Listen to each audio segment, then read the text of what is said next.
Hello friends and welcome back to the channel. I'm Nick and this is MSFS Flight Plans, a great place to plan your next sightseeing tour as we try our very best to find the coolest, best looking, most interesting spots on the planet to fly over, and then we do it. So we're going to try a new format here for this video, and we'll probably have a little series. We're going to pepper these amongst our regular flights. It occurred to me as I was watching one of our flights again this week, as I mentioned in that last video, I like to go back and watch our flights because they're interesting enough to do that. That rarely do I have the time to squeeze in a whole flight in one sitting. When I'm not flying around, I've got a pretty busy life. And then I thought, well, I bet a lot of other people are in that same boat. And maybe sometimes if you want to take one of these flights, you don't have time to do an hour-long flight. So I thought if we take real shorter flights, and we tried to do those short hops for a while, but they kept getting longer and longer. But there's a lot of spots in the world that are just so remote, and there's nothing else to see around them except just that one thing.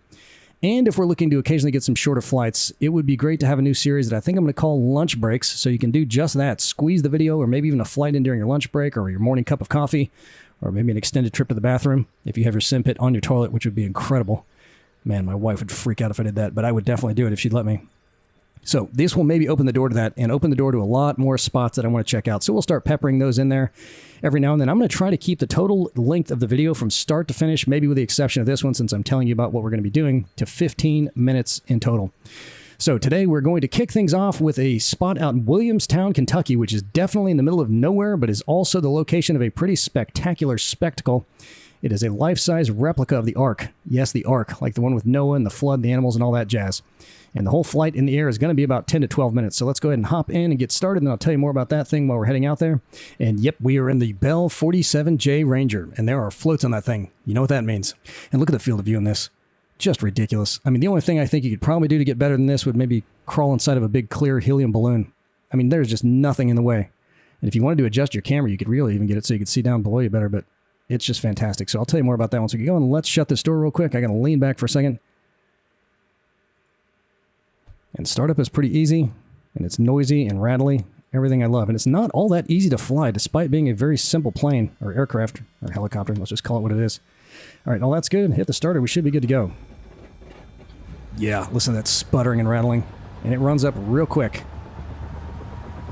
All right, so you can see with this thing, as I mentioned on one of our other flights when I was talking about this, that it doesn't even have a vertical speed indicator, and I didn't even turn our GPS on or anything because we're not going to have a flight plan that you can even download for this. We're going to do a little bit of vectoring, and it's all going to be VFR flying. It's super, super simple, and I'll show you the Google map in a second before we get going. But if you don't have this, you may have noticed, although you can't really see with those trees, that what they have done is drawn a little line, which you can turn off and on with your little handheld down here. That'll kind of help you get a sense of how you are trimmed out, since there is no vertical speed indicator, and I'll tell you how I use that once we get going. But let me pull over the Google map real quick, just so you can see where we are. So there's Kentucky, there's Nashville, Louisville, Lexington, and Cincinnati. And the reason why I came out here, by the way, I've got a super flight across Ohio. We're going to go from Cincinnati up to Dayton, up to Columbus. Looks fantastic, almost all of its photogrammetry all the way. Really cool flight, but I needed a couple more days to set that up, so this I thought would be a good way to break it up by putting this video out there.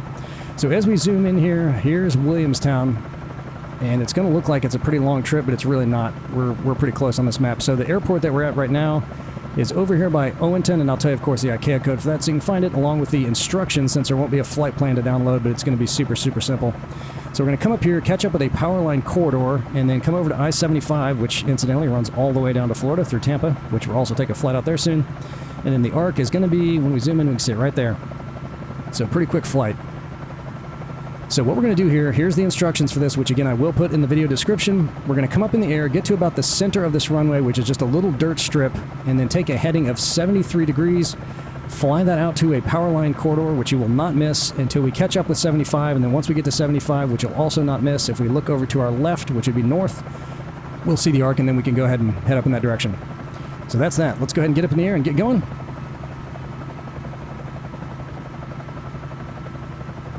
And you can see it kind of put us out in the woods over here, but we'll lift up very carefully here and try not to hit any trees. And this is the live weather. The wind on the ground was only about 2 knots, so hopefully it won't be too bad. And we even have a static plane. Oh no, that's the gas pumps over there. All right, so there's the runway. And that's about 73 degrees right there, so let's go ahead and trim forward a little bit. So the way that I use that line on the screen there, you can take the collective all the way up on this thing, which is kind of nice because you don't have to worry about overspeeding or overstressing the engine. And once you get moving, if you get it about a finger's width with my arm fully extended in front of me, below the horizon, That'll get you at your maximum airspeed, which is around 75 knots in here, and level flight. So if we go up to the horizon, it'll make us climb a little bit, and if we dip back down to about a finger's width, that'll get us to where we're at a nice stable maximum cruise speed flight.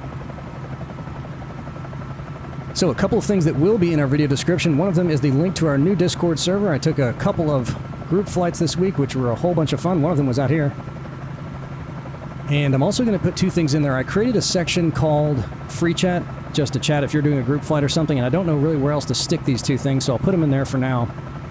But I found two maps, not naps. Man, still thinking about lunchtime, naps, it all just flows together, that I think you guys might like a lot if you've never heard of them before. One of them is a Google map, an interactive Google map that will show you all of the cities in the sim that have photogrammetry.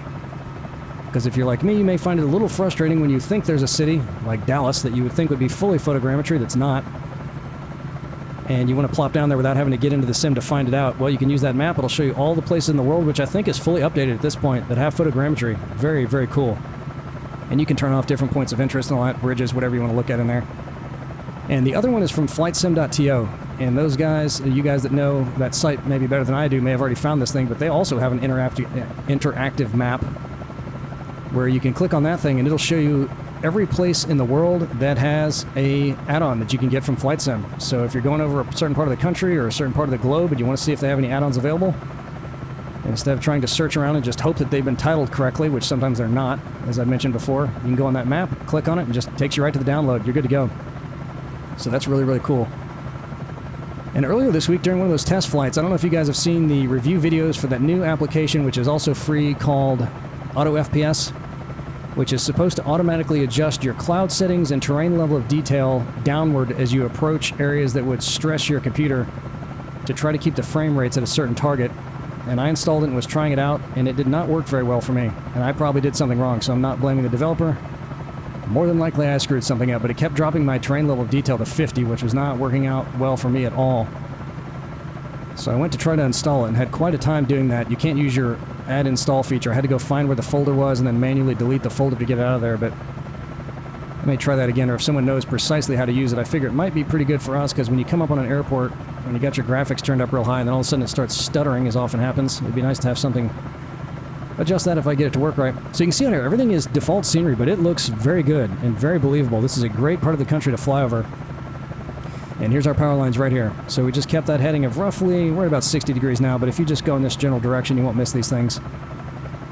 And when I was doing my group flight out here, the member that I was flying with said she could not see the power lines. And if that's the case in your version of the sim, I've got some bad news about that. I've got a freeware add-on installed that I got, man, probably back in 2021, 2022, by a developer called Mamu Designs, but I think their flight sim handle is Mamu28 or something like that. And I was looking through there today while I was in there to see if there was an update for it. And not only is there not an update, but it does not exist. You can't even download it anymore. And I looked everywhere on the internet to see if they posted it somewhere else and couldn't find it. Look at those houses down there. So that kind of stinks, because I couldn't find any other add-ons that put the power lines in. So if you guys don't have that and you want it, I guess I could create a link that'll get you to the folder and you can just download my version of it. I'll copy it and paste it to the place where we usually have our other downloads. But it adds a lot to it. So if the power lines aren't there, just look for this thing that looks like a power line corridor and start following it out this way. Alright, so this ARC.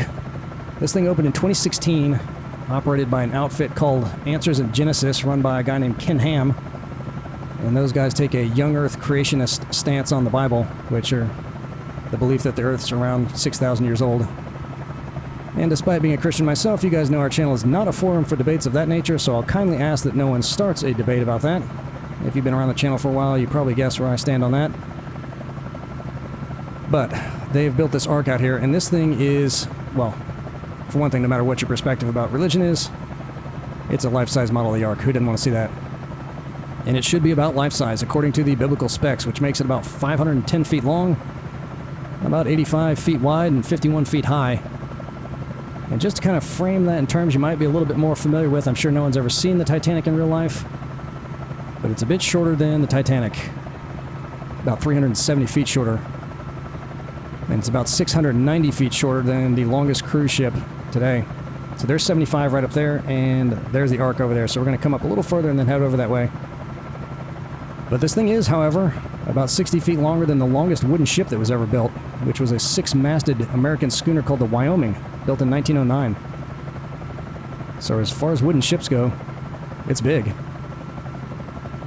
And perhaps even more interesting to me than Ark, although I would definitely like to, if I was ever in the area, I don't think I'd take a dedicated trip up here to see this, but they've got a buffet down there called Imzara's Kitchen, which is a 2-story buffet that seats 1,500 people, and they say it's one of the largest in the world. At least in the United States. They got some out in China, of course, that seat like 4,000 or 5,000 people, but 1,500 is quite a few. And man, what kind of food do you think you get out here? A buffet out here in Bible country at a Bible theme park? Yeah. Some meatloaf, some shepherd's pie. Maybe get there early enough for brunch. Get a little corned beef hash. Biscuits and gravy. They probably got all of it out here. So the buffet is that white thing just off this side of the, what I guess would be the stern of the Ark. And this thing is unbelievably detailed. Not the restaurant, but the Ark. And it is an NSIM POI, if I didn't mention that before. And I actually had to turn the graphics down quite a bit because it must be a big data package. And we're going to land, see that pond there on this side of it? We're going to come around the back side, and I'm going to land facing it in that pond if I can pull it off. So you can get a good look at it. And if you've never tried landing a helicopter in the water before, they don't like it. Without being stuck to the ground, they want to start spinning all over the place. So I'm going to have to shut the engines off right when I get down. All right, let's just drop this collective and get a little bit closer. So around the back side of it here, they've kind of built like a museum or something into it. And there's the restaurant right on this side of it. Oh, and look at that little parking lot down there to the right, that brown spot. Looks like there might be a little helicopter pad down there. Something circular. But I think they got like restaurants. Well, they do have a restaurant, restrooms, and elevators and stuff like that over here. So that's it. That's about the only thing out here. There's Noah up on the roof shaking his fist at me. All the animals are going crazy in there. This helicopter flying around. Look at that. They put the cars down there and everything. Some of the other stuff you can see is a bit flat. They got some cars in that other parking lot over there. Pretty cool. Alright, so I'm going to circle around and try to come in facing it into that pond over there. So let's just kind of keep pitching forward a little bit. That bridge doesn't look quite right, unless that's a little footbridge or something going over there. Alright, let's see if I can finesse this. I got the time of day set at about 6:30, by the way, if you're curious about that. Alright, keep coming on down. And we're not getting any stuttering, which is great. So I must have turned the graphics down enough, but you can't tell. Everything looks fine out here. All the draw distances look good. There's a little bit of haze in the distance, which is kind of masking any terrain that would be disappearing. Alright, I need to try to land right in the middle, because even after I shut the engines off, it's going to try to come over to the side, and last time I was out here, it crashed. And I got the blue screen.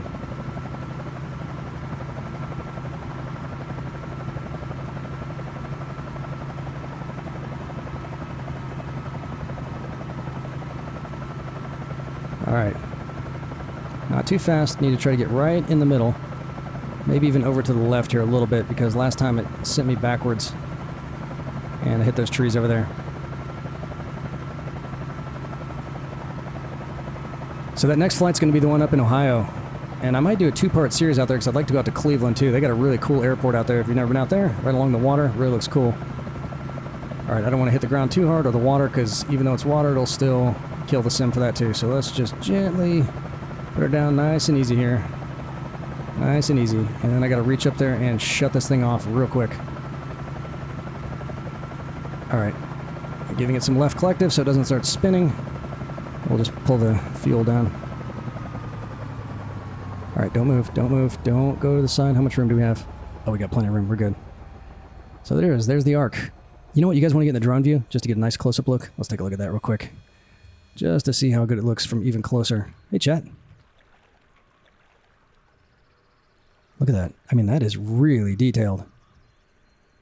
I mean, no one's going to be getting that close on a plane, but that's pretty good. Pretty good. Let's check out the back. Again, I've never been here in real life, so I don't know how accurate that really is, but looks pretty accurate to me. A little bit bland back here, but that might be true to life. Oh gosh, we got to go inside of it, right? Is there a door to go in? Nope. Just some AC units. Boy, I bet Noah wish he had those. Oh, whoa, that's too high. Oh. Alright, let's come down some. Well, you can go inside, but it's supposed to be 3 decks in this thing, and there's supposed to be all kinds of animals and stuff in there, and I'm not seeing that. It looks a little wet. They need to get the sump pump out. All right, so that's it, guys. Very cool. Our first lunch break flight. Take it in. Take the flight. It's a cool place. I mean, there's not a lot to see around here, but the scenery, as you saw, was just beautiful. So let's back up so we get a nice frame for our closing shot there. Beautiful. That's it, guys. There's Noah's Ark. You've seen it. Can't wait to see y'all again in the skies. Later.